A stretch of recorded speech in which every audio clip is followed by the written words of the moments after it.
माता जी को और हमारे अजय प्रताप प्रभु को आज हमें वो राधा गोविंद टेम्पल मंदिर में ले गए थे, दर्शन कराया। जगन्नाथ बलदेव सुभद्रा महाराज चैतन्य महाप्रभु का हरि बोल। बहुत बहुत धन्यवाद प्रभु और सभी भक्तों का हृदय से धन्यवाद कीर्तन में भाग लेने के लिए। अभी हम लोग मंगलाचरण करते हैं।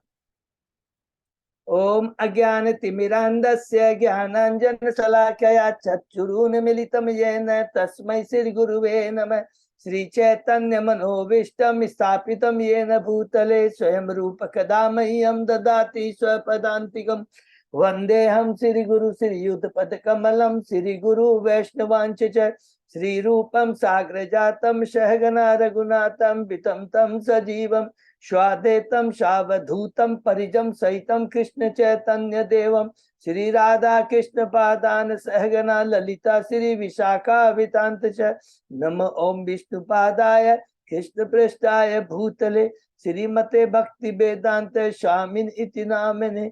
नमस्ते सारस्वते देवे गौरवाणी प्रचारिणे निर्विशेषा शून्यवादी पाश्चात देश धारिणे वांछा कल्पतरुभ्यस्य कृपा सिन्धुभ्य एव च पतितानां पावनेभ्यो वैष्णवेभ्यो नमो नमः।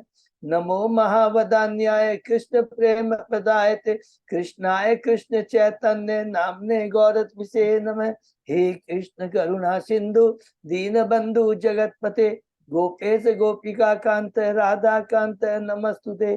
तप्त कांचन गौरांगी राधे बिंदाबनेश्वरी विषभानुसुते देवी प्रणमामि हरिप्रिये।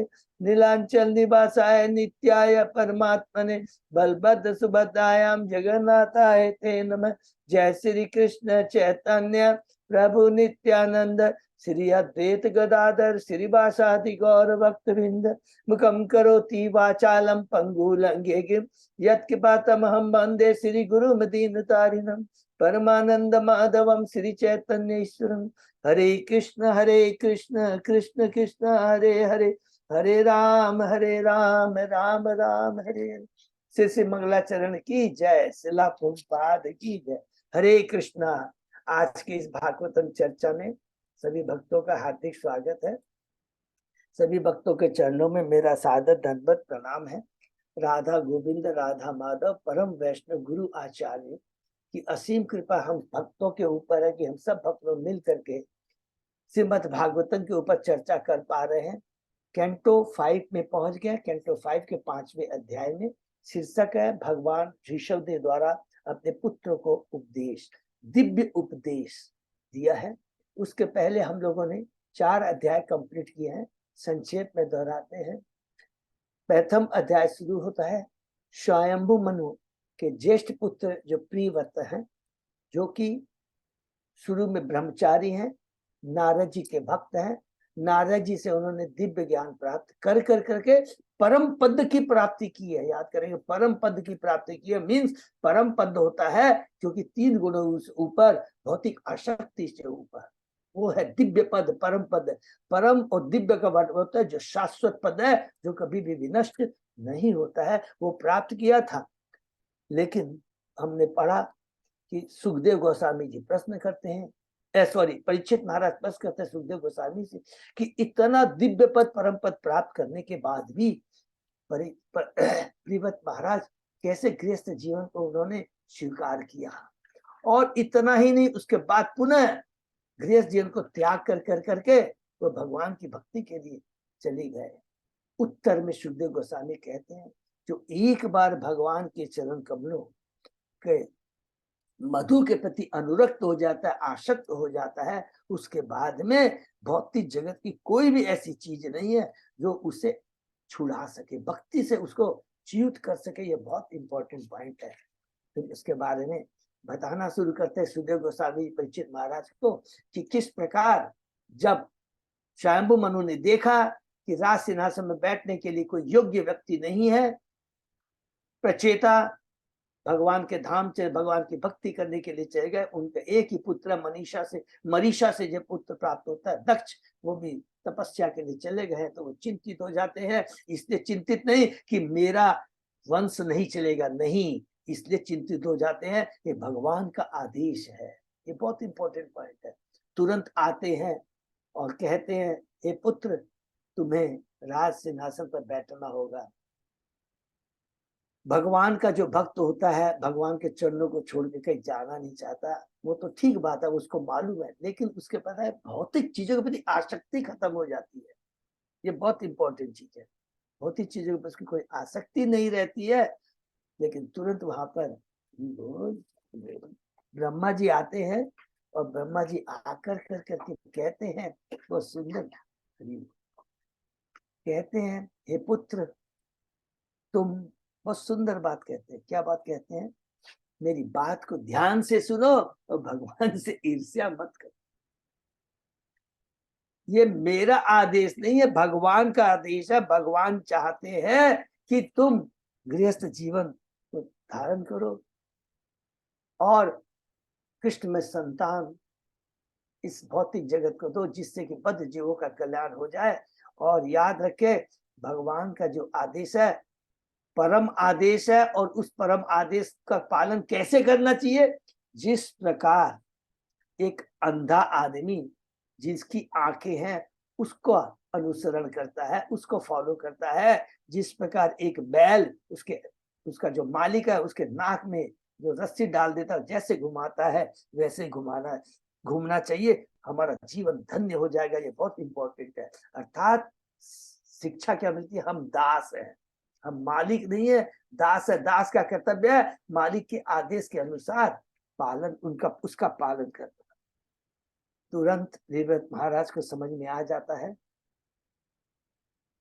नारद मुनि से आशीर्वाद प्राप्त करते हैं, गृहस्थ जीवन को यापन करते हैं, विश्वकर्मा की पुत्री बहिष्मति से विवाह करते हैं। 10 उसके पुत्र होते हैं, उसमें से जो 3 पुत्र हैं वो ब्रह्मचारी रहे, महावीर, श्रवण और कबीर।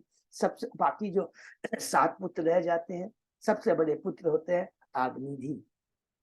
और उसके बाद में तुरंत कुछ समय के बाद में जो उनका आदेश था भगवान का पूरा हो जाता है, तुरंत भगवान तुरंत विरक्ति उत्पन्न कर देते हैं। और जब विरक्ति आ जाती है तो क्या वार्ड कहते हैं, बहुत सुंदर बात कहते हैं, मैं अपनी पत्नी के हाथों में नाचने वाला बंदर बन गया। और इसको और यदि दिव्य और सूक्ष्म भाव से सुनेंगे तो हम ये कहेंगे कि हम तीनों गुणों के प्रभाव में आकर के, माया के प्रभाव में आकर करके बंद हो गए, बद्ध जीव। ये तो भौतिक रूप से कहते हैं पत्नी के प्रति आसक्ति, लेकिन वास्तव में तो हमारी केवल पत्नी के प्रति, भौतिक जगत में जो कुछ है सबके प्रति तो आसक्ति, पुत्र, पुत्री, धन, यश, सब चीज के प्रति। तो उसको त्याग कर करके, वो सब कुछ छोड़ करके वो कृष्ण भावनामृत के पथ पर लौट आते हैं। हरि बोल। और किस प्रकार हमने पढ़ा कि जो 7 पुत्र रहते हैं, 3 तो चलेगा, और जो दूसरी पुत्री से तो हमने रिपीट करना भूल गया, तो जो है दूसरे पुत्री से उनके जो 3 पुत्र होते हैं वो क्या बन जाते हैं? वो मनु बनते हैं, ठीक है ना, उत्तम, तामस और रैवत, ठीक है। उसके बाद में जब प्रिय महाराज चले जाते हैं, अपने पुत्रों को वो उन्होंने 7 जो दीप बनाए थे अपने चक्के के पहिए से, 7 दीप, 7 तो बनाए, 7 दीप अलग अलग दीपों का राजा बना देते हैं। दूसरे अध्याय में प्रवेश करते हैं। महाराज अग्निद्र का चरित्र किस प्रकार उन्होंने अपने पिता प्राचीन प्रियव्रत का आदेश का पालन करते हुए, उनको कौन से द्वीप का राज्य दिया गया था? जम्बू द्वीप का उनको राज्य दिया गया था। उन्होंने अपने जम्बू द्वीप के वासियों को पुत्रों के समान सुरक्षा प्रदान की, और उन्होंने ब्रह्मा जी से प्रार्थना की। ब्रह्मा जी ने पूर्वचीति को अपने सत्य लोक से भेजा और उससे विवाह करते हैं। 9 पुत्र उत्पन्न होते हैं, उसमें से सबसे बड़े पुत्र का नाम है नाभि। और ये 9 पुत्र मेरु की 9 कन्याओं से ब्याह करते हैं, और जो नाभि है वो किससे ब्याह करते हैं? मेरु से। तीसरे अध्याय में हम लोग प्रवेश करते हैं। राजा नाभि की पत्नी मेरु देवी के गर्भ से ऋषभ देव का जन्म।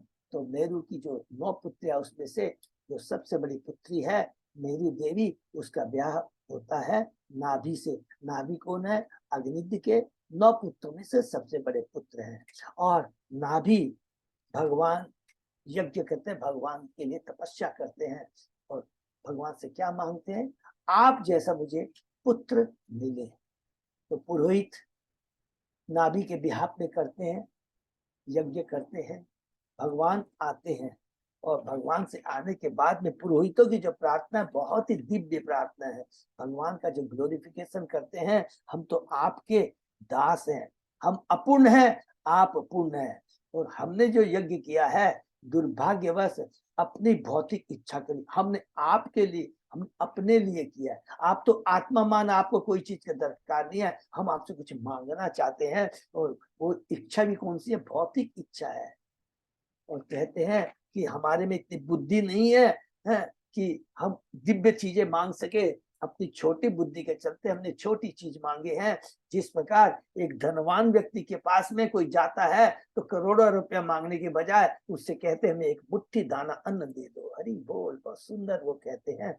और कहते हैं कि इच्छा है आप जैसा पुत्र हो। भगवान कहते हैं क्योंकि मुझे अपने तुल्य और कोई नहीं मिल रहा है, इसलिए मैं स्वयं महाराज नाभि की पत्नी मेरी देवी के गर्भ से अवतार लूंगा। इस प्रकार भगवान ने महाराज नाभि की मनोकामना पूर्ण करने के लिए मेरी देवी के पुत्र के रूप में प्रकट हुए। हरि बोल। चौथे अध्याय में हम प्रवेश करते हैं। श्री भगवान ऋषभदेव के लक्षण सुखदेव गोस्वामी कहते हैं कि ऋषभदेव चूंकि भगवान के स्वयं भगवान के अवतार हैं, और उनके चूंकि अवतार है इसलिए उनके चरण कमलों में कहते हैं सुखदेव गोस्वामी किसके चिन्ह है? ध्वज और व्रज के हैं।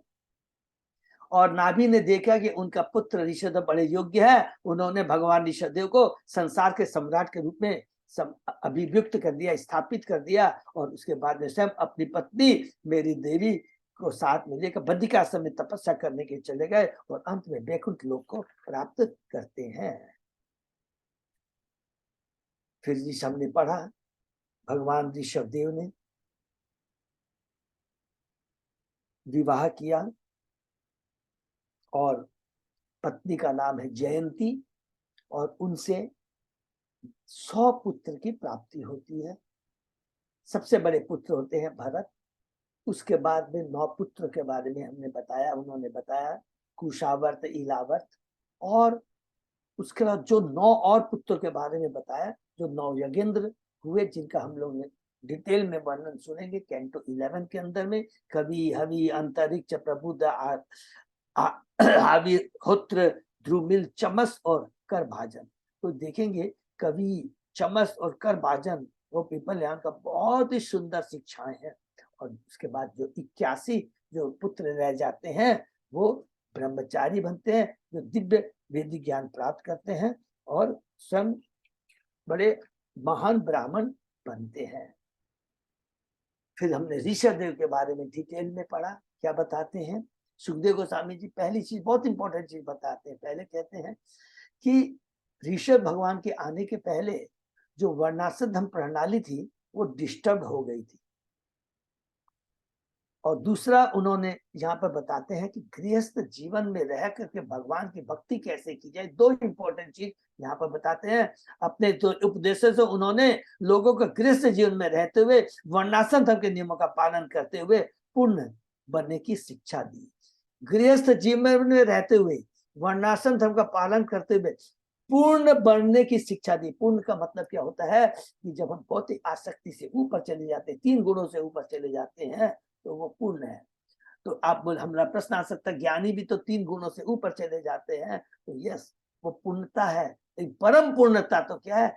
जब हम 3 गुणों से ऊपर जाकर कर करके भगवान से जुड़ जाते हैं, भगवान की भक्ति में लग जाते हैं।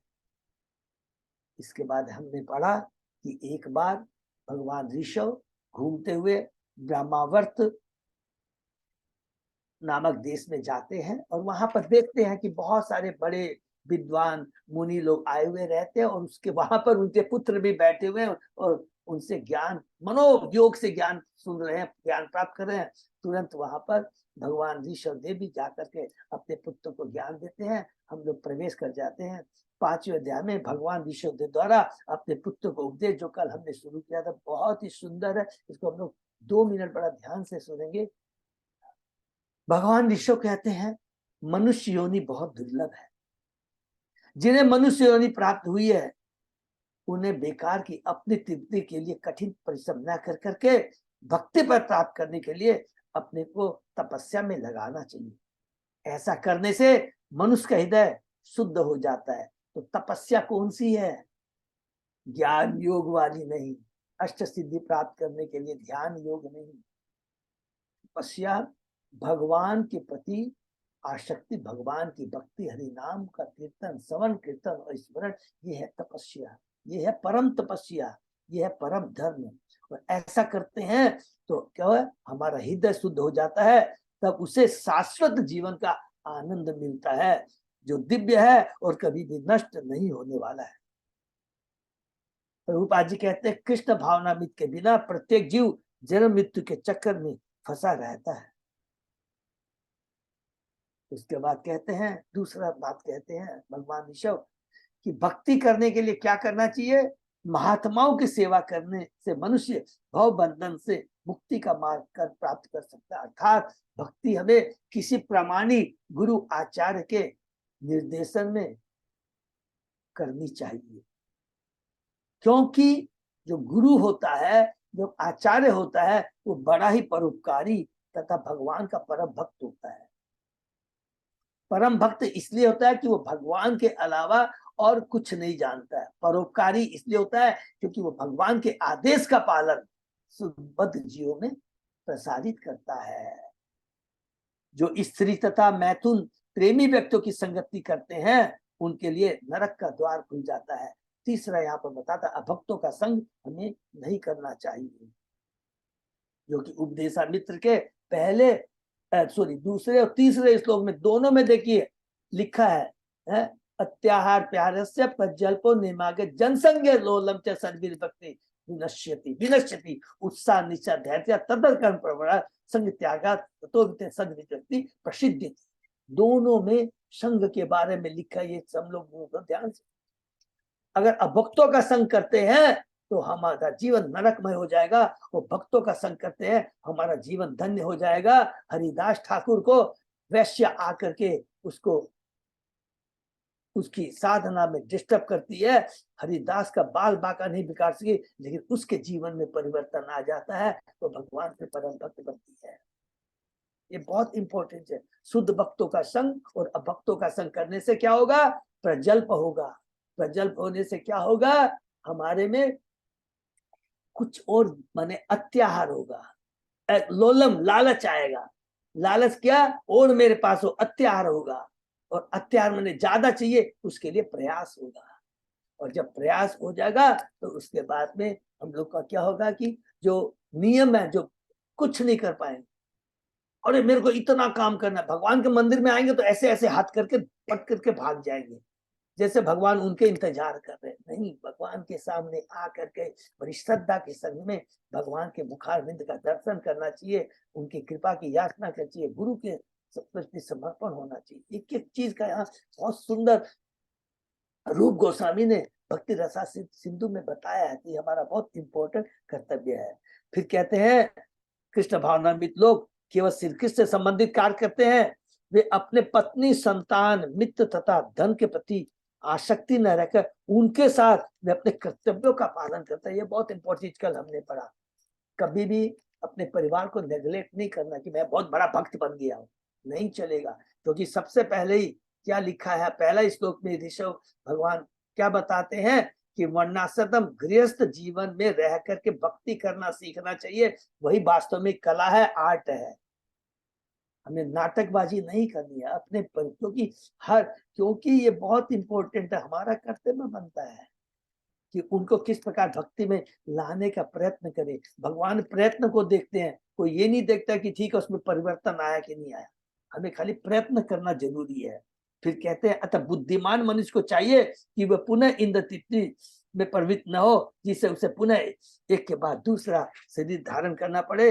फिर कहते हैं लास्ट श्लोक जो हम लोग पढ़ा, बहुत इंपॉर्टेंट है, कर्म का फल पाप या पुण्य कुछ भी हो सकता है, लेकिन भक्ति के दृष्टि से पवित्र कर्म, परम पवित्र कर्म वही है जो हमें भगवान से जोड़े, भगवान की भक्ति से जोड़े और भौतिक जगत से छुटकारा दिलाए।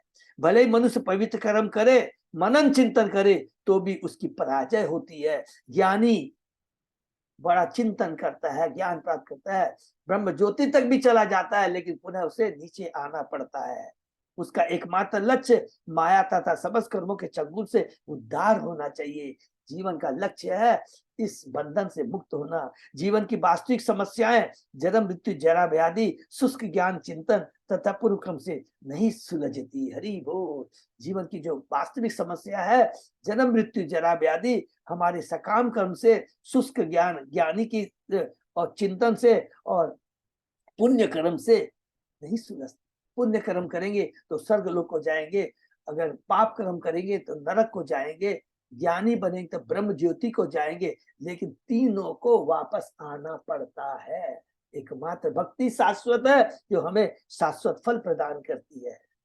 अंत में जो हमने पढ़ा, जब तक मनुष्य की मुझ वासुदेव के प्रति आसक्ति नहीं होती तब तक उसे देह बंधन से छुटकारा नहीं मिल पाता। हरि बोल। स्वयं भगवान ऋषभ, उस श्लोक को ध्यान से पढ़ेंगे, ध्यान स्वयं भगवान ऋषभ बोलते हैं पुत्र को, जब तक मुझ वासुदेव के प्रति आसक्ति नहीं होगी देह बंधन से छुटकारा नहीं पाता। तो प्रभुपाद जी कहते हैं जब तक मनुष्य प्रामाणिक गुरु के संपर्क में नहीं आता तब तक वह भगवान वासुदेव की सेवा में प्रवृत्त नहीं होता। लास्ट श्लोक पढ़ा था, बहुत सुंदर है तात्पर्य में। ब्रह्मांड भ्रमिते कोनो भाग्यवान जीव, गुरु कृष्ण प्रसादे पाए भक्ति लता बीज। गुरु कृष्ण, कृष्ण गुरु नहीं है, गुरु कृष्ण। सबसे पहले हमेशा गुरु का स्थान दिया गया। गुरु कृष्ण प्रसादे पाए भक्ति लता बीज, ये तक हमने पढ़ा। उसके आगे हम आज पढ़ते हैं। ओम नमो भगवते वासुदेवाय, ओम नमो भगवते वासुदेवाय, ओम नमो भगवते वासुदेवाय। नारायण नमस्कृत्य नरं चैव नरोत्तमं देवी सरस्वती व्यासं ततो जयम् उदीरये। नष्प्रायेषु अबद्धेषु नित्यं भागवत सेवया भगवती उत्तम श्लोके भक्ति भवति नैष्ठिकी। कृष्णाय वासुदेवाय देवकी नंदनाय च नंद गोप कुमाराय गोविंदाय नमो नमः। आराधयो भगवान ब्रजेश तनय ततदाम बिंदावनम रमया काचित उपासना व्रजवधूवर्गेण्य कल्पिता। श्रीमद्भागवतम प्रमाणम अम्लम प्रेमा पुभर्तो महा श्री चैतन्य महाप्रभो मतमिदं तथाधरो न पर। हरे कृष्ण कृष्ण कृष्ण हरे हरे, हरे राम राम राम हरे हरे। कैंटो 5 चैप्टर 5 शीर्षक भगवान ऋषभदेव द्वारा अपने पुत्रों को उपदेश, श्लोक नंबर 7। अजय पदा प्रभु ठीक है? हाँ प्रभु जी। ओके, शुरू करते हैं। यदा न पश्यति अजता गुणो ह्याम स्वार्थी प्रमत्त सहसा विपश्चित गत स्मृति विन्दति तत्र तापान आशाद मैथुन्यमागरम अज्ञ। भले कोई कितना ही विद्वान तथा चतुर क्यों न, यदि वह यह नहीं समझ पाता कि इंद्र तृप्ति के लिए की जाने वाली चेष्टा समय का अपव्यय है, हरि बोल, तो वह पागल है। वह आत्महित को भूलकर इस संसार में विषय वासना प्रधान तथा समस्त कलेशों के आगार अपने घर में आसक्त रहकर प्रसन्न रहना चाहता है। कितनी बड़ी बात लिखता है, संसार में विषय वासना प्रधान तथा समस्त कलेशों के आगार है। ये जो भौतिक आसक्ति है, भौतिक चेष्टाएं हैं, ये समय की व्यर्थता है और हम इनवाइट करते, कलेशों को इनवाइट करते। कभी भी नोट करके देख लेंगे, जितनी भी हमारी भौतिक चीजें हम जितना जो अर्जन करते हैं, प्राप्त करते हैं, उतना हम लोग उसके ऊपर डिपेंड होते चले जाते हैं और वो कलेश का कारण। आज मोबाइल को आप देख लीजिए, जब तक मोबाइल नहीं रहता हमको लगता है कि हमने बहुत कुछ मिस कर दिया है, एकदम माने डिस्टर्ब हो जाते हैं भी मोबाइल पे। हर कोई भी चीज को आप हम लोग देख लेते हैं। ये बहुत सूक्ष्म बातें हैं, अगर इसको हम लोग रियलाइज करेंगे तो वास्तव में हमको बहुत अच्छा ज्ञान प्राप्त होगा। इस प्रकार मनुष्य मूर्ख पशु के ही तुल्य होता है। दूसरी बात, कितनी बड़ी बात कहते हैं, इस प्रकार मनुष्य मूर्ख पशु के ही तुल्य होता है। तो हमारी स्थिति उस पशु के ही बराबर है। भक्ति की निम्नतम अवस्था में मनुष्य शुद्ध भक्त नहीं होता। अन्य अभिलाषिता शून्य ज्ञान कर्मादि अनादितम शुद्ध भक्त होने के लिए समस्त कामनाओं से मुक्त होना चाहिए तथा कर्म एवं शुष्क ज्ञान छू तक नहीं जाना चाहिए। इस अवस्था में कभी कभी दार्शनिक चिंतन में रुचि हो सकती है जिसमें भक्ति का रंग चढ़ा हो, किंतु इस अवस्था में भी मनुष्य इंद्र तृप्ति चाहता है क्योंकि मुझे भौतिक जगत से छुटकारा चाहिए, मैं बहुत डिस्टर्ब हूँ। हर में अपना स्वार्थ होता है, ध्यानी को भी स्वार्थ रहता है, असिद्धि की चेष्टा। केवल जिसमें ये भाव रहे कि मेरा कृष्ण किसमें खुश हो सकता है, वो ही वास्तव में भक्ति है। मनुष्य इंद्र तृप्ति चाहता है और गुणों से दूषित रहता है, माया का इतना जबरदस्त प्रभाव रहता है कि ज्ञानी पुरुष भी यह भूल जाता है कि वह श्री कृष्ण का चिरंतन दास है। हरि बोल। इसलिए वह विषय भोग के चारों ओर केंद्रित गृहस्थ जीवन में ही आसक्त रहता है। वह विषय जीवन के समक्ष नत होकर समस्त प्रकार के भौतिक कलुषों को सहन करता है। अज्ञानवश भौतिक नियमों की श्रृंखला से बंध जाता है। हरि बोल। पुंस स्त्रिया मिथु भावेन तम तयो मिथोदय ग्रंथिम आहु अतो गृह क्षेत्र सुत आप्त नित्य जनस्य मोहो अयम अहम इति ममेति। स्त्री तथा पुरुष के मध्य का आकर्षण संसार का मूल नियम है। इस भ्रांत धारणा के कारण स्त्री तथा पुरुष के हृदय परस्पर जुड़े रहते हैं। इसी के फलस्वरूप मनुष्य अपने शरीर, घर, धन, संतान, स्वजन तथा धन के प्रति आकृष्ट होता है। इस प्रकार वह जीवन के मोह को बढ़ाता है और मैं तथा मेरा के रूप में सोचता है। मैं और मेरा, ये चीज हमने कहा पढ़ा था। माता देहूती भगवान कपिल को कहती है, तीसरे अध्याय के 30 कैंटो के 25वें अध्याय, बहुत पावरफुल है। स्त्री तथा पुरुष के बीच सहज आकर्षण का प्रमुख कारण विषय भोग है और विवाहित होने पर यह आकर्षण और भी दृढ़ हो जाता है। इससे पुरुष के इस ग्रंथिल संबंध के कारण मोह उत्पन्न होता है, जिसे यह सोचना पड़ता है कि अमुक पुरुष मेरा पति है या अमुक मेरी पत्नी है। यह हृदय ग्रंथि कहलाती है। इस ग्रंथि को खोल पाना कठिन है। भले स्त्री तथा पुरुष वर्णाश्रम के नियमों के अनुसार या तलाक देने के कारण विलक क्यों न हो ले, प्रत्येक दशा में स्त्री पुरुष के बारे में और पुरुष स्त्री के बारे में सोचता रहता है। इस प्रकार व्यक्ति परिवार, धन तथा संतान के प्रति आसक्त हो जाता है। भले ही ये सब क्षणिक क्यों न हो। कभी कभी संन्यास लेने के बाद कोई कोई किसी मंदिर में या अपनी वस्तुओं में आसक्त हो जाते हैं। कितनी देखिए बड़ी बात नहीं है सन्यासी के लिए, किंतु ऐसी आसक्ति गृहस्थी के प्रति आकर्षण के समान बलवती नहीं होती। परिवार की आसक्ति सबसे प्रबल मोह है। सत्य संहिता में कहा गया, ब्रह्माद्या यावत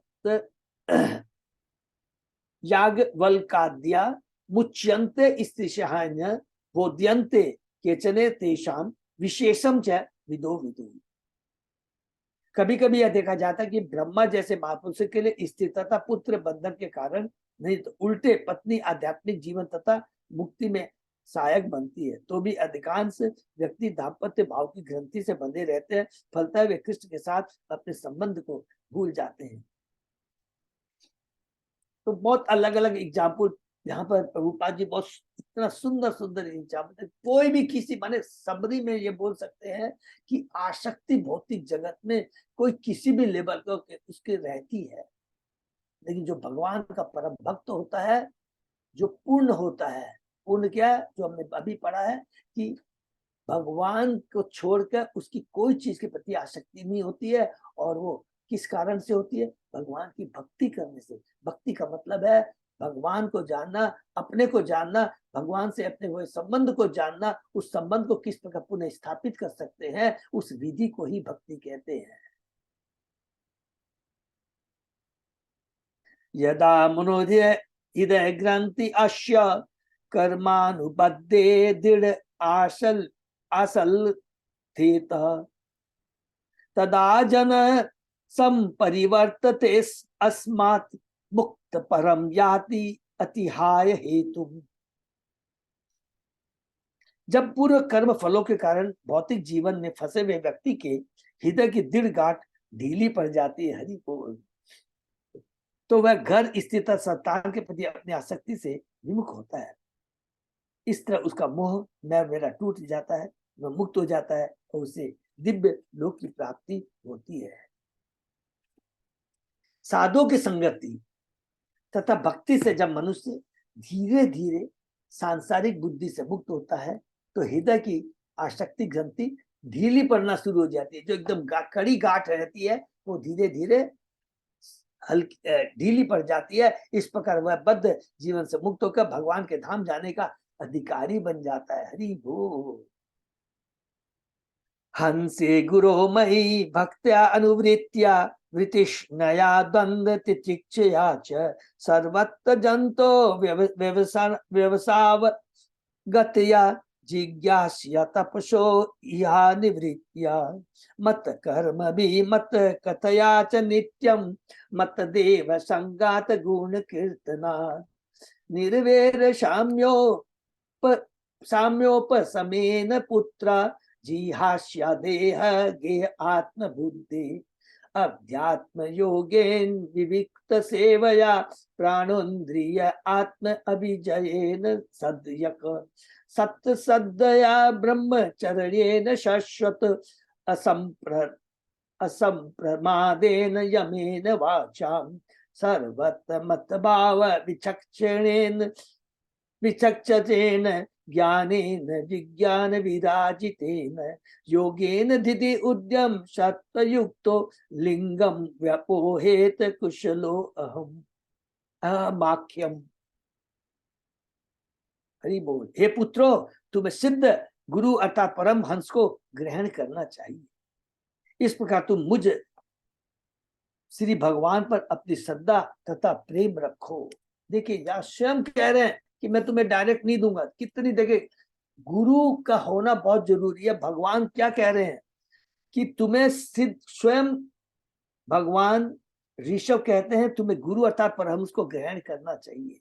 इस प्रकार तुम मुझ श्री भगवान पर अपनी श्रद्धा तथा प्रेम रख पाओगे। तुम्हें इंद्र तृप्ति से घृणा करनी चाहिए तथा ग्रीष्म एवं शीत ऋतु के समान आनंद तथा पीड़ा की द्वैतता को सहना चाहिए। हमारे जीवन में सुख दुख लाभ हानि जय पराजय आए उसे हमें सहन करना।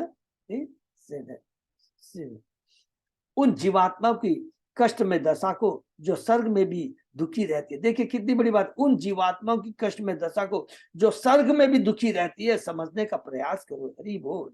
सत्य का अन्वेषण करो, फिर भक्ति के लिए समस्त प्रकार की तपस्या करो। इंद्र सुख के लिए प्रयत्नों का परित्याग करके ईश्वर की भक्ति करो।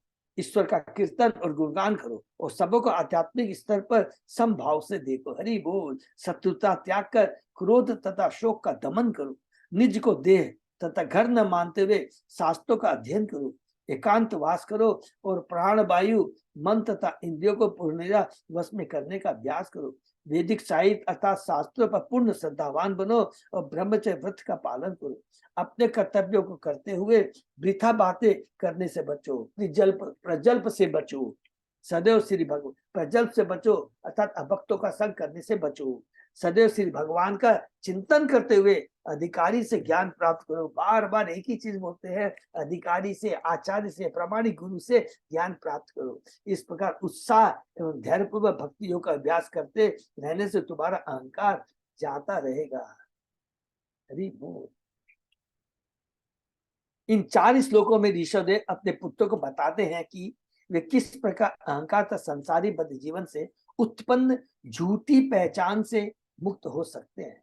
उपयुक्त विधि से अभ्यास करने पर मुक्त हुआ जा सकता है। इन उपदिष्ट विधियों से भौतिक शरीर लिंगम या पोहेत का परित्याग करके अपने मूल आत्मदेह में स्थित हुआ जा सकता है। किंतु सर्वप्रथम गुरु बनाना पड़ता है। इसको प्लीज अंडरलाइन कर ले। किंतु सर्वप्रथम गुरु बनाना पड़ता है। श्री गुरु रूप गोस्वामी ने अपनी कृति भक्ति सार सिंधु में इसका समर्थन किया है। श्री गुरु पादाश्रय। भौतिक संसार के बंधनों से मुक्त होने के लिए गुरु के पास जाना होता है। तद विज्ञानार्थ स गुरुम एवाभिगच्छेत्। गुरु से प्रसन्न करके तथा सेवा करके आध्यात्मिक जीवन में अग्रसर हुआ जा सकता है।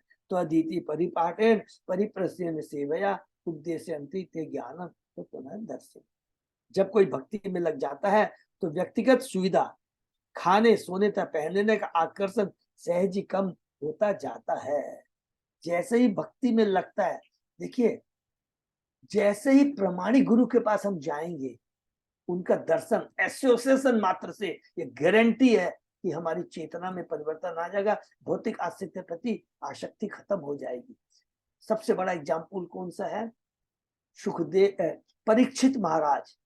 परीक्षित महाराज जैसे ही सुखदेव गोस्वामी से मिलते हैं, उनसे सुनने का भागवतम सुनते हैं, सारी भूख प्यास सब मिट जाती है। सुखदेव गोस्वामी पूछते हैं, कुछ भूख प्यास लगी है? बोला नहीं प्रभु, कुछ नहीं, रुकिए मत, बस बोलते जाइए, बोलती जाइए। वही परीक्षित महाराज जब राजा के रूप में शिकार करने जाते हैं, तो जल की तृष्णा से वो क्रोधित हो जाते हैं। देखिए, एक शुद्ध भक्त के संग और भक्ति का गुणगान करने से, अमृत पान करने से, हरि नाम का अमृत पान करने से, श्रवण करने से कितना बड़ा आध्यात्मिक परिवर्तन आ जाता है। भक्त की संगति करने से आत्मिक स्तर बना रहता है। मददेव संगात सब अत्यंत महत्वपूर्ण है। ऐसे अनेक धर्म है जिनमें विभिन्न देवताओं की पूजा की जाती है, किंतु यह संगात का अर्थ ऐसी संगति है जो श्री कृष्ण को ही उपास्य अर्चा विग्रह रूप में स्वीकारती है। हरि बोल। द्वंद्व तितिक्षा भी महत्वपूर्ण है। जब तक प्राणी संसार में रहता है, तब तक इस देह में आनंद तथा कष्ट मिलता रहता है। द्वंद्व, जैसा कि भगवद गीता में श्री कृष्ण उपदेश देते हैं, तांत शिष्य भारत है। कौन सा श्लोक है? गीता के दूसरे अध्याय का। माता स्पर्शा तो कौन थे? ठीक है ना? बहुत इंपॉर्टेंट श्लोक है। मनुष्य को इस संसार में सुख तथा दुख को सहन सीखना होता है। उसे चाहिए कि वह अपने परिवार से विरक्त होकर ब्रह्मचर्य पालन करे। शास्त्रों के अनुसार अपनी पत्नी के साथ संभोग करना भी ब्रह्मचर्य है, किंतु व्यभिचार वर्जित। हरि बोल। अगर कृष्ण के आदेश के अनुसार कृष्ण में संतान को उत्पन्न करना है, तो वो गृहस्थ होकर भी ब्रह्मचारी कहलाएगा। इसको नोट कर लीजिए, बहुत इंपॉर्टेंट चीज है। इस कलयुग में गृहस्थ जीवन बहुत इंपॉर्टेंट है, बहुत इंपॉर्टेंट है। इसलिए प्रभुपाद जी ने गृहस्थ जीवन को कलयुग में बहुत इंकरेज किया है। लेकिन हमने क्या पढ़ा था? कुत्ते बिल्ली की तरह हमारी भावना सोच नहीं होनी चाहिए, क्योंकि इससे आत्मिक चेतना जाती रहती है। विज्ञान विराजित भी ऐसा ही महत्वपूर्ण शब्द है। प्रत्येक कार्य वैज्ञानिक विधि से तथा विवेकपूर्ण रीति से किया जाना चाहिए। मनुष्य को सिद्ध जीव होना चाहिए, इस प्रकार वह भौतिक बंधन से छूट सकता है। जैसा कि श्री मध्वाचार्य इंगित करते हैं, इन 4 श्लोकों का सार यह है कि इंद्र तृप्ति की आकांक्षा न रखकर कार्य करते हुए ईश्वर की प्रिय सेवा में सदैव संलग्न रहना चाहिए। दूसरे शब्द में कहा जा सकता है कि मुक्ति का स्वीकृत मार्ग भक्ति योग है। श्री मध्वाचार्य अध्यात्म से उदाहरण देते हैं। आत्मनो अविहितम कर्म वर्जित त्वान्य अकर्मणः कामस्य च परित्याग्यो निरीहेत्याहु पुरुत्तमा। मनुष्य को चाहिए कि आत्मा के लाभ हेतु ही सारे कार्य करे और अन्य कार्यों का परित्याग कर दे। जब मनुष्य इस स्थिति को प्राप्त होता है, तो उसे निष्प्रिय कहते हैं। हरि बोल। जीवात्मा कभी भी पूर्णता निष्प्रिय नहीं हो सकता, किंतु जब आत्मा के अतिरिक्त अन्य किसी का हित चिंतन नहीं करता, तो निष्प्रिय कहलाता है। हरि बोल। आध्यात्मिक ज्ञान ही ज्ञान विज्ञान संबंधितम है। ज्ञान तथा विज्ञान से पूर्णता सज्जित होने पर मनुष्य पूर्ण होता है। ज्ञान, हम शरीर नहीं, हम आत्मा है, भगवान के अंश है। भगवान की भक्ति करना है, भगवान को दास के रूप में ही उनकी सेवा करना विज्ञान है। खाली ज्ञान से नहीं चलेगा, विज्ञान जीवन में उतारना, अपने डे टू डे लाइफ में उसका पालन करना, ये दोनों दरकार है। नहीं तो ज्ञान घमंड का कारण बन जाएगा। ज्ञान का अर्थ है सिर्फ भगवान विष्णु को ही परम जीव समझना, हम उनके दास हैं। विज्ञान का अर्थ है संसार की अविद्या से छुटकारा दिलाने वाले कार्य, अर्थात भक्ति, हरिनाम का संकीर्तन करना, दूसरों में प्रचार करना, प्रसाद लेना, भक्तों का संग नहीं करना, जो उपदेशामित्र में जो हम लोगों ने पढ़ा है, उपदेश रूप गोस्वामी में, वो है विज्ञान। जैसा इसे भागवत में कहा गया, ज्ञानम परम गुह्यम ये मत विज्ञान समन्वितम। श्री भगवान का ज्ञान परम गुह्य है, और जिस परम ज्ञान से उस भगवान को कोई समझता है, उससे जीवों की मुक्ति होती है। ऐसा ही ज्ञान विज्ञान है। भगवत गीता में इसकी पुष्टि इस प्रकार हुई, जन्म कर्म चाहे में दिव्य मेवम यो वेति तत्वतः त्यक्ता देहम पुनर्जन्म नैति मामेति। सो अर्जुन, हे अर्जुन, मेरा आविर्भाव और कर्म दिव्य है। इस प्रकार जो मनुष्य जान लेता है वह देह को त्याग कर फिर जन्म नहीं लेता, वरन मेरे सनातन धाम को प्राप्त होता है। ये कितनी इंपॉर्टेंट श्लोक है, हमको सबने बार बार पढ़ते हैं। ये पढ़ने से एक ही चीज बार में याद रखें, जो भी भगवान और गुरु के प्रामाणिक आचार्य के जो कार्य होते हैं, कभी भी उनको बाह्य दृष्टि से नहीं देखना चाहिए। वो जो भी कार्य करते हैं, याद रखेंगे, वो दिव्य होते हैं और हम बद्ध जीवों के कल्याण के लिए होते हैं। इसलिए कहा गया है भगवान और गुरु के आदेशों का अनुसरण करना है, अनुकरण नहीं करना चाहिए, नकल नहीं करना चाहिए। ये बहुत इंपॉर्टेंट चीज है। जैसे उदाहरण, एक छोटा सा उदाहरण ले, जो कोई गीता पढ़ेगा फट से पहले क्वेश्चन करता है, भगवान अर्जुन को इतने लोगों को मारने के लिए कह रहे हैं, अरे भगवान रक्षा करने वाले या मारने के लिए कह रहे हैं? लेकिन भगवान जो कर्म होते हैं दिव्य होते हैं, सर्व कल्याण के लिए होते हैं। कि जितने भी अधर्मी हैं, पाप कर्म कर रहे हैं, भगवान चाहते हैं कि मेरा जीव और ज्यादा गलती ना करे, और ज्यादा गलती करेगा तो और बार उसको जन्म मृत्यु जागृति के चक्र में कुत्ते बिल्ली का जीवन। इसलिए अभी से ही ये जो असत्य, ये जो पाप में शरीर है, इससे इस आत्मा को छुटकारा दिला दो। ये रियल भगवान का उद्देश्य था। ये बहुत सूक्ष्म चीज है।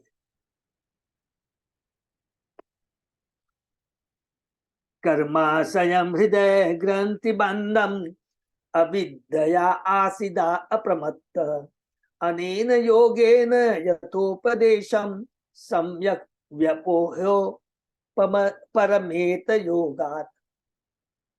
हे पुत्रों, तुम्हें मेरे उपदेश के अनुसार आचरण करना चाहिए। अत्यंत सावधान रहो, अत्यंत सावधान रहो। इन विधियों से तुम लोग कर्म परिभाषा की अविद्या से छूट सकोगे और तुम्हारे हृदय में स्थित बंधन रूपी ग्रंथि पूर्णता कट जाएगी। तदनंतर तुम्हें साधनों का परित्याग कर देना चाहिए, अर्थात तुम्हें मुक्ति क्रिया में आसक्त नहीं होना चाहिए। मुक्ति का क्या साधन है, उसके प्रति आसक्त नहीं होना चाहिए। और वास्तविक कर्म क्या है उसको समझना चाहिए। वास्तविक कर्म है, अगर कृष्ण के लिए हम कर्म करते हैं तो वो कर्म भी क्या बन जाएंगे, अकर्म में परिवर्तन हो जाएंगे। कर्म वो है जिसका हमें फल भोगना पड़ता है, अकर्म वो है जिस कर्म का हमें फल भोगना नहीं पड़ता है। अर्जुन भगवान के आदेश के अनुसार युद्ध करता है तो वो कर्म नहीं है, वो अकर्म है, क्योंकि वो भगवान के आदेश के लिए है, भगवान के आदेश के अनुसार है, भगवान की तुष्टि के लिए है। हर चीज को समझना है कि कर्म किसको कहते हैं, विकर्म किसको कहते हैं, अकर्म किसको कहते हैं।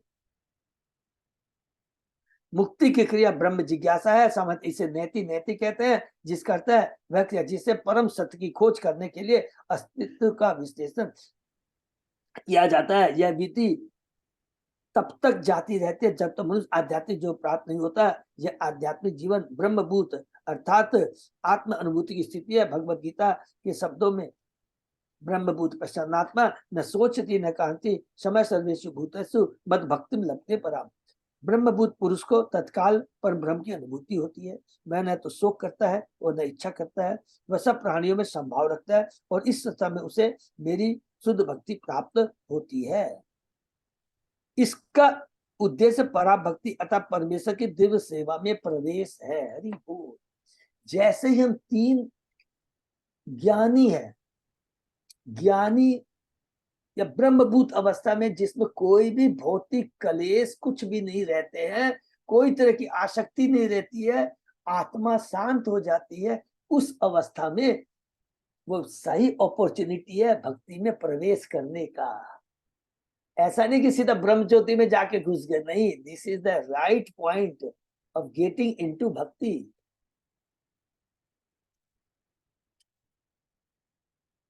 किंतु भक्ति में सम्मिलित रहने पर ज्ञान की खोज करने की आवश्यकता नहीं रह जाती। अविचलित भाव से भक्ति में मात्र संलग्न रहने से मुक्त अवस्था में रहा जा सकता है। इसलिए हमें कर्म योग, ज्ञान योग, ध्यान योग की दरकार नहीं है। डायरेक्ट हम लिफ्ट को पकड़ेंगे, भक्ति को पकड़ लेंगे, तो भक्ति के अंदर में ज्ञान योग, ध्यान योग सब सम्मिलित है। जैसे हम लोग बार बार डिस्कस करते हैं ना, 2000 का नोट में 500 का नोट, 1000 का नोट, 10 का नोट, 5 का नोट, जितने भी सब आ जाते हैं। माम च योग विचारेण भक्ति योगेन सेवते स गुणान समतित्येतान ब्रह्म भूयाय कल्पते। अविचल भाव से भक्ति करना स्वयं ब्रह्मभूत है। इसकी दूसरी विशेषता है अनेन योगेन यथोपदेशम, गुरु से प्राप्त उपदेशों का तुरंत पालन होना चाहिए। हरि बोल। मनुष्य को चाहिए कि वह गुरु के उपदेशों से तनिक भी विचलित ना हो, नहीं उनका उल्लंघन करे। उसे चाहिए कि ग्रंथों के अवलोकन में ही न लगा रहे, वरन साथ ही साथ गुरु की आज्ञा को कार्य रूप में परिणत करे। गुरु की आज्ञा का सुन कर करके उसका पालन करना। यथोपदेशन, भौतिक अनुभूति का परित्याग हो सके, इसके लिए योगाभ्यास करना चाहिए, किंतु भक्ति करने पर इसकी आवश्यकता नहीं रह जाती। इसको अंडरलाइन कर लेंगे कि हमें कोई ज्ञान ध्यान किसी चीज की दरकार नहीं है, एक बार जब भक्ति में लग जाते हैं। सच बात तो यह है कि योगाभ्यास को छोड़ा जा सकता, किंतु भक्ति को नहीं। हरि बोल। इसको भी अंडरलाइन कर लीजिए। हम लोग ने पढ़ा ना, यम नियम आसन प्राणायाम प्रत्याहार धारणा ध्यान समाधि कुछ की दरकार नहीं है, एक बार भक्ति में करेंगे तो स्वतः ही हमारे क्या है इंद्रिया, क्योंकि हम लोग यम नियम आसन प्राणायाम प्रत्याहार किस लिए करते हैं? ये है भौतिक एक्टिविटीज, अपने इंद्रियों को कंसेंट्रेट करने के लिए। हरिनाम का जप करने से, इंद्रियों को भगवान की सेवा में लगाने से ऑटोमेटिक क्या है, हमारी इंद्रियां हमारे बस में आ जाती है, भगवान का कीर्तन करना शुरू कर देती है। जैसा कि श्रीमद् भागवत में कहा गया, आत्मा रामस्य मुनि निर्गता उपक्रमे कुर्वन्त हेतु की भक्ति उत्तम भूत गुणो हरि।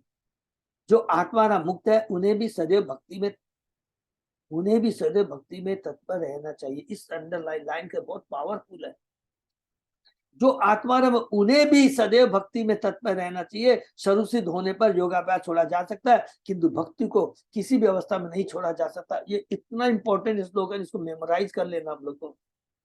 योग तथा दार्शनिक चिंतन समेत आत्मसात के अन्य कर्म त्यागे जा सकते हैं, किंतु भक्ति को तो सदैव बनाए रखना चाहिए। इसका मतलब समझ गए? भौतिक आसक्ति से ऊपर आने के लिए भक्ति, भक्ति में बने रहने के लिए भक्ति, और प्रेमा मत माने भक्ति की सीमा तक भी पार कर दिया जाएगा, माने टॉप लेवल में तो भी मुक्त पुरुषों का संग जरूरी है। हरि नाम इतना इंपॉर्टेंट है। राधा रानी, अब कोई भी ऐसा में बता दीजिए, राधा रानी जो कि गुणों की खान है, भक्ति की खान है, she is the sole proprietor of bhakti, लेकिन वो भी सदैव भक्ति में ही रहती है कि किस प्रकार मैं अपने कृष्ण को और आनंद प्रदान कर सकती। ये बहुत इंपॉर्टेंट पॉइंट है। भक्ति कभी भी नहीं छूट सकती। कर्म योग, ज्ञान योग, ध्यान योग सब छोड़ सकते हैं, लेकिन भक्ति नहीं छूट सकती है। वो इसीलिए कहा गया है कि सर्वे पुंसाम परो धर्म यतो भक्ति यथोक्षते अहेतु अपिहिता यह आत्मा सुप्रसिद्धति। भागवतम का ये बहुत इंपॉर्टेंट श्लोक है, पहले अध्याय का दूसरा कैंटो में। भक्ति अहेतु अप्रहिता, भक्ति क्या बिना किसी इच्छा के, नंबर 1, और बिना रुकावट के होनी चाहिए। और हमेशा ऐसा नहीं कि हम सब कुछ पंडित हो गया, सब कुछ कर रहे हैं, अब हमको दरकार नहीं है। माया फटक करके झपट लेगी। हमने ध्रुव महाराज का पढ़ा है, पृथु महाराज के बारे में पढ़ा है, प्राचीन वधि के बारे में पढ़ा है, और क्या चीज चाहिए बताइए।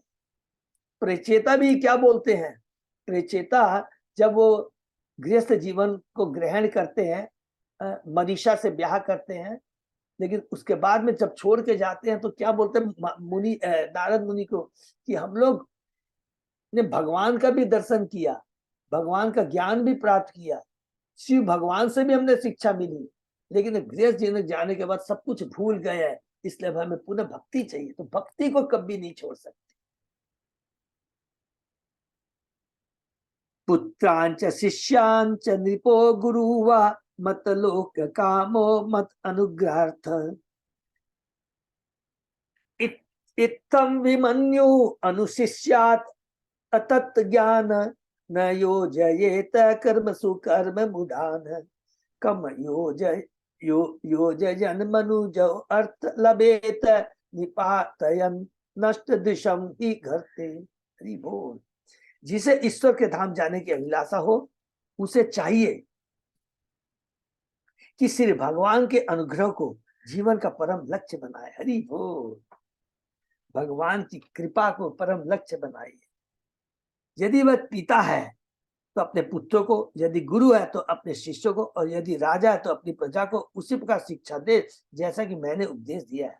उन्हें चाहिए कि क्रोध रहित होकर उन्हें शिक्षा देते रहे, इन्हें शिक्षा देते रहे, भले वे उनकी आज्ञा का पालन करने में कभी कभी असमर्थ क्यों न रहे। कर्म मूढ़ों को चाहिए कि वे सभी प्रकार से भक्ति में लगे, उन्हें सकाम कर्म से बचना चाहिए। यदि शिष्य, पुत्र या नागरिक को जो दिव्य दृष्टि से रहित तो कर्म के बंधन में डाला जाए तो भला वह कैसे लाभान्वित होगा। यह अंधे मनुष्य को गड्ढे में ढकेलने जैसा है। हरि बोल। श्रीमद् भगवत में कहा गया, न बुद्धि भेदम जनयेद ज्ञानम कर्म संगीनाम जोशियत सर्व कर्माणि विद्वान युक्त समाचर।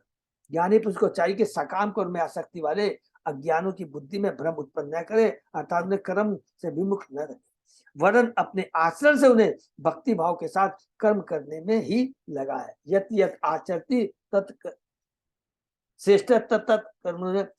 यत यत, गीता का 30 अध्याय का 21, यत यत आचरति तत् देवेतरो जन है, तत् देवेतो जन। जैसे जैसे महापुरुष आचरण करता है उसको अनुसरण करने वाला भी उसी प्रकार से वो आचरण करता है। अगर हमारा आचरण गलत होगा तो हमारे आश्रित, हमारे ऊपर जो आश्रित है उसका भी आचरण गलत होगा। इसलिए शुरू से ही बच्चों को बहुत इंपॉर्टेंट चीज है, जैसा माँ बाप दादा दादी आचरण में लाएंगे वैसा ही वो अपने जीवन में ग्रहण करेगा। लोक स्वयं श्रेयसि नष्ट सृष्टि योर्थान सम्मिहेत निष्काम काम निष्काम काम अन्योन्य वैर शुक्लेश हेतु अनंत दुखम च न वेद मूढ़। हरि बोल। अज्ञानवश भौतिकतावादी व्यक्ति अपना सच्चा हित नहीं समझ पाता जो जीवन का कल्याणकारी मार्ग है। वह भौतिक सुखी की कामच्छाओं से बंधा रहता है और अब उसकी सारी योजनाएं इसी एक कार्य के लिए तैयार की जाती है। ऐसा व्यक्ति क्षणिक सुख के लिए वैरपूर्ण समाज की सृष्टि करता है और अपनी मानसिकता के कारण वह दुख के सागर में कूद पड़ता है। हरि बोल। ऐसे मूर्ख व्यक्ति को इसका ज्ञान भी नहीं होता। नष्ट दृष्टि शब्द का अर्थ है जो भविष्य को नहीं देख पाता, जीवन का लक्ष्य क्या है। और यह शब्द इस श्लोक में अत्यंत सार्थक है। प्राण तो एक शरीर से दूसरे में चला जाता है और जीवन में किए गए कर्मों का अच्छा तथा बुरा फल अगले जन्म में मिलता है। जो अल्पज्ञ है और भविष्य को नहीं देख सकता वह इंद्रिय तृप्ति के अन्यों से दुश्मनी मोल लेता है और लड़ता भिड़ता रहता है। इसके फलस्वरूप उसे अगले जन्म में कष्ट उठाना पड़ता है। किंतु वह अंधे व्यक्ति की भांति कार्य करता है जिससे उसे अनंत कष्ट झेलने पड़ते हैं। ऐसा व्यक्ति मूढ़ है क्योंकि वह अपना समय गवाता है और ईश्वर की भक्ति को नहीं समझ पाता। जैसा कि भगवान ने भगवत गीता में कहा है, नाहम प्रकाश से सर्वस्व योग माया समाविता मूढ़ो ना भी जानाति लोको माम अव्यय। मैं मूढ़ तथा अल्पज्ञ मनुष्य के समक्ष कभी प्रकट नहीं होता, उनके लिए मैं अपनी योग माया में छिपा रहता हूँ। इस प्रकार मोहित हुआ संसार मुझ अजन्मा तथा अच्युत को नहीं जान सकता। कठोपनिषद में भी कहा गया है, अविद्या मंत्रे वर्तमान श्रम धीरा पंडितम मन्यमाना। अभी भी कुछ लोग अंधे पुरुषों के पास नेतृत्व प्राप्त करने के लिए जाते हैं, भले वे अज्ञानी क्यों न। फलस्वरूप इन दोनों को कष्ट उठाना पड़ता है। एक अंधा दूसरे को गड्ढे में ले जाने वाला होता है। कस्तम स्वयं तत् अविज्ञो विपश्चित अविद्यायाम अंतरे वर्तमानम दृष्ट्वा पुनः तम सघृण बुद्धिम प्रयोजयेत उत्पतगम यथान धमो। यदि कोई अज्ञानी है और संसार पथ में लिप्त है तो भला उसे कोई विद्वान दयालु तथा आत्मज्ञान को सकाम करने तथा भौतिक संसार में अधिकार फंसने के लिए चौकर पवित्र करेगा। हरि बोल। ये बहुत इंपॉर्टेंट है। हम अपने पथ से विमुख हो गए हैं अज्ञानता के चलते। अगर कोई प्रोफेशनल है, कोई ऐसा मिल जाएगा जो हमें सकाम करने के लिए प्रेरित करता है, भौतिक जगत में फंसने के लिए करता है, तो वो क्या हमारा गुरु हुआ? वो हमारा पथ प्रदर्शक नहीं हुआ, वो अभक्त हुआ, जो हमें कौन सा है, खुद अंधेरा है और हमें भी गड्ढे में डालने का प्रयत्न कर रहा है। यदि कोई अंधा पुरुष उल्टी राह पर जा रहा हो तो ऐसा कौन सा सज्जन है जो उसे संकट के पथ पर आगे जाने देगा? हरि बोल। वह इस विधि को क्यों सही मानने लगा? कोई भी बुद्धिमान अथवा दयालु व्यक्ति ऐसा नहीं करने देगा।